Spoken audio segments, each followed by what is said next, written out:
करके उसको दर्शन दे दीजिए नाथ। बंधुओं, संपूर्ण ब्रह्मांड में केवल एकमात्र ध्रुव जी ऐसे हैं जिनके लिए भगवान ने ये शब्द कहे हैं। क्या?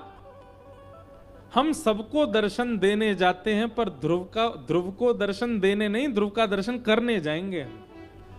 ऐसे बालक से तो मिलने जाएंगे, उसको तो देखने जाएंगे। और भगवान गरुण पर आरूढ़ होकर के, शंख चक्र गदा पद्म धारण करके श्री ध्रुव जी महाराज से मिलने के लिए पधारे। ध्रुव जी खड़े, आंख बंद करके, हाथ जोड़ करके, और सामने गरुण के ऊपर भगवान बैठे। गरुण जी महाराज बोले, भगवान इतनी देर हो गई है, ध्रुव तो आपका दर्शन ही नहीं कर रहा। भगवान बोले, अभी नहीं करेगा, उसके चित्त में मेरी झांकी बनी हुई है, जब तक वो झांकी नहीं जाएगी तब तक नहीं देखेगा। भगवान ने तुरंत एक स्वर किया, और उस स्वर करते ही ध्रुव जी के चित्त की झांकी अंतर ध्यान हो गई। जैसे ही झांकी अंतर ध्यान हुई, ध्रुव जी व्याकुल हो गए, श्वास टूट गई, जो 1 महीने से रोक के खड़े थे। और श्वास टूटते ही ध्रुव जी महाराज ने विरह वेदना में नेत्र खोल करके हाँ नाथ कह करके जैसे ही पुकारा और नेत्र खोल करके देखा, तो सामने श्वेत गरुण के ऊपर नीलांबर ठाकुर जी शंख चक्र गदा पद्म धारण करके खड़े हुए हैं। बोलो भक्त वत्सल भगवान की।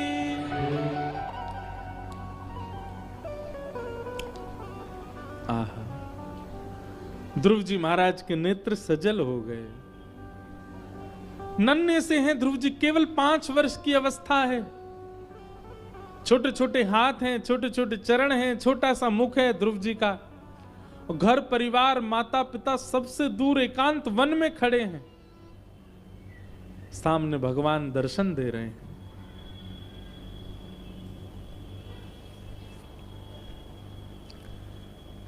अब ध्रुव जी ने आंख तो खोल ली, लेकिन बहुत देर हो गई, बोले ही नहीं कुछ भी, बस आंखों से आंसू गिरते जा रहे हैं। बंधुओं, एक वर्णन यहां पर ऐसा आता है कि ध्रुव जी महाराज ने जब भगवान को देखा, तो देखते ही ध्रुव जी को क्या हुआ?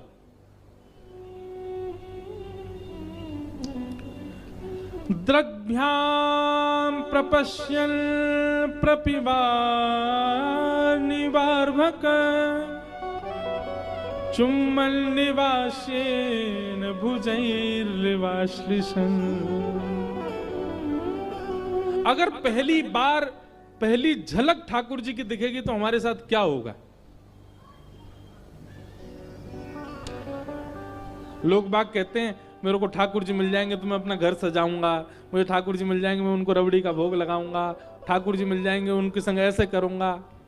सही पूछो तो ठाकुर जी मिल गए तो आप बेहोश हो जाओगे, आप बहुत देर तक तो होश में ही नहीं आओगे, और जब होश में आओगे फिर से ठाकुर जी को देख के फिर बेहोश हो जाओगे। ठाकुर जी को देखने के बाद, अरे महाराज, सामान्य संसार के लोगों को देख करके व्यक्ति अपना होश खो बैठता है, ठाकुर जी आ जाएंगे तो क्या होगा? लेकिन ध्रुव जी के साथ क्या हुआ उसका वर्णन यहां पर शुकाचार्य जी ने किया है। बहुत ध्यान से सुनिएगा। ध्रुव जी ने जैसे ही नेत्र खोल करके भगवान को देखा, तो थोड़ी देर तो निहारते रहे, थोड़ी देर के लिए तो मूर्छा सी आई ध्रुव जी को। इतने सुंदर हैं ठाकुर जी, इसलिए मूर्छा आएगी। उनका रूप लावण्य इतना सुंदर है कि हमारे नेत्र उसके अधिकारी नहीं है, हमारे नेत्र उसको सहन कर नहीं पाएंगे। लेकिन ध्रुव जी महाराज थोड़ी देर में चेतना आई, और चेतना आकर के श्री ध्रुव जी महाराज ने क्या किया? बोले द्रग्भ्याम प्रपश्यन प्रपिवार निवार्भकम। दंडवत प्रणाम किया, और दंडवत प्रणाम करके ध्रुव जी ठाकुर जी को कैसे देख रहे हैं? बोले भैया चुम्बन निवासेन भुजैर्लिवाश्लिशन। ध्रुव जी के मन में इच्छा प्रकट हो रही है, कैसे भी करके मैं इनके ऊपर चढ़ जाऊं, और इनके ऊपर चढ़ के अपने अंक में अपने पैरों से इनसे लिपट करके और इनके गोल मटोल गालों को अपने अपने 2-4 दांतों से काट खाऊं। इतने प्यारे लग रहे हैं ठाकुर जी।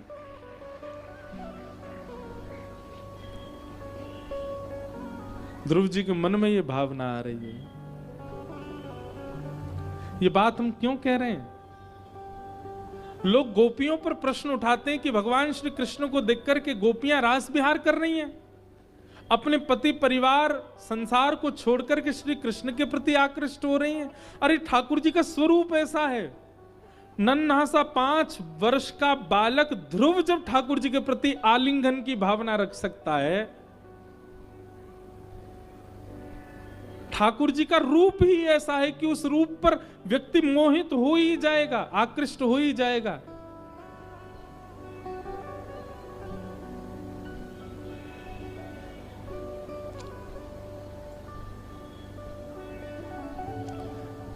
ध्रुव जी महाराज दूर खड़े हैं और दूर खड़े खड़े अपने अपने दांतों को चबा रहे हैं, अपने होठों को काट रहे हैं। क्यों? इतना इच्छा हो रही है कि कैसे भी ठाकुर जी गोद में चढ़ करके एक बार इनके गालों का अपने ओष्ठों से स्पर्श तो कर लूं मैं। कितने प्यारे लग रहे हैं ठाकुर जी। अरे भाई, बड़े की भावना बालक के प्रति ऐसी हो समझ में आता, पर नन्हे से बालक की भावना बड़े के प्रति ऐसी हो ठाकुर जी के प्रति ही हो सकती है। बालक को सब पकड़ करके अपनी गोद में लेके उसके गाल का स्पर्श करना चाहते हैं, पर बालक किसी बड़े को देख करके उसकी गोद में चढ़ के उसके गाल का, ये तो उल्टी गंगा है। पर ध्रुव जी की स्थिति ऐसी ठाकुर जी के रूप के प्रति। ध्रुव जी जब थोड़ी देर कुछ नहीं बोले, भगवान ने समीप बुलाया, बोले इधर आओ ध्रुव, तुम बोलते क्यों नहीं हो? हमको बुलाया तो फिर बोलो। ध्रुव जी महाराज बोले, मैं छोटा सा बालक हूं, अभी तो मुझसे बोलना ही नहीं आता, आप कृपा करो। तब भगवान ने अपना शंख ध्रुव जी के गाल से स्पर्श कराया, और जैसे स्पर्श कराया ध्रुव जी को ब्रह्म ज्ञान हो गया। ध्रुव जी महाराज अपनी बुद्धि विवेक से भगवान की स्तुति गाने लगे, और स्तुति गाते हुए कह रहे हैं, अब पूरी स्तुति तो हम नहीं गाएंगे, पर एक अंतिम याचना जो ध्रुव जी ने की है कि भक्ति मुहु प्रवहताम त्वयि में प्रसंगो भूयादनंत महताम ममलाशयानाम येनांजसोल वणमुरु व्यसनम भवाब्धिम निश्चय भवद गुण कथा मृतपान मत। क्या कह रहे हैं ध्रुव जी? हे नाथ, पूरी स्तुति गाई ध्रुव जी ने, और स्तुति के बाद में अब वरदान मांग रहे हैं ठाकुर जी से। ध्यान से सुनिएगा क्या वरदान मांगते हैं। बोले, नाथ, दुनिया तो मांगती है कि आपकी भक्ति मेरे जीवन में आ जाए, पर मैं आपसे मांगूंगा कि आपकी भक्ति का व्यसन मुझको लग जाए। जैसे व्यसनी व्यक्ति को लत लग जाती है एक वस्तु की, वैसे मेरी स्थिति हो जाए, मैं व्यसन के भांति आपकी भक्ति किया करूं। जैसे व्यसनी व्यक्ति हर जगह बहाने ढूंढता है व्यसन भोगने के, मैं हर जगह बहाने ढूंढा करूं आपको भजने का। नाथ, ऐसी कृपा मुझ पर कर दो। ध्रुव जी महाराज की भक्ति से ठाकुर जी अत्यंत प्रसन्न हो गए, और प्रसन्न होकर के ठाकुर जी ने ध्रुव जी को वरदान प्रदान किया। और वरदान देकर के भगवान बोले, अब ध्रुव तुम 36,000 वर्ष तक राज्य करो। ध्रुव जी बोले, अब मुझे राज्य की कामना नहीं है। भगवान बोले, आए तो तुम राज्य की कामना से ही थे, अपने पिता की राज्य सिंहासन पर तुमको बैठना था। अब जाओ, हम तुम वरदान देते हैं, 36,000 वर्ष तक के लिए तुम राजा बनोगे। और 36,000 वर्ष के लिए ध्रुव जी राजा बने। तत्पश्चात मृत्यु देवी के सिर पर पैर रख करके एक विमान में विराजमान होकर के श्री ध्रुव जी महाराज ध्रुव लोक को प्रस्थान करे। एकमात्र भक्त ऐसे हैं भगवान के जिनका स्वयं का लोक है। आपको पता है, जब प्रलय आता है ना, प्रलय में केवल धरती का ही नाश नहीं होता, ब्रह्मलोक तक, ब्रह्मा जी तक प्रलयकालीन समुद्र में डूबते हैं।